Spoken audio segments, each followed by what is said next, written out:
Qurdlar Gerdanı əsir götürür və Quldurbaşı Gerdaya deyir: "Biz hara gediriksə, sən də bizimlə gedəcəksən."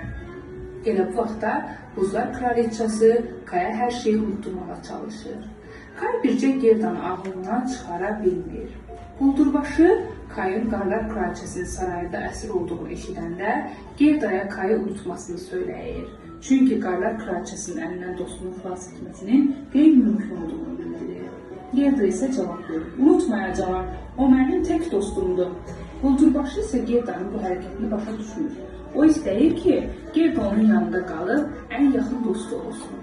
Gerda isə Kayı qurtarmaq üçün əlindən gələni edəcəyini bildirir. Quldurbaşı cəsur Gerdaya kömək etmək qərarına gəlir. Səhərisi gün Quldurbaşı Gerdaya maral hədiyyə edir. Gerda Quldurbaşı ilə sağollaşıb yola düşür.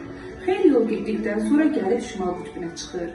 Gerdanın qabağına yaşlı bir adam çıxır. O Gerdaya deyir: "Yaxşı ki özünlə aynanı gətirdin."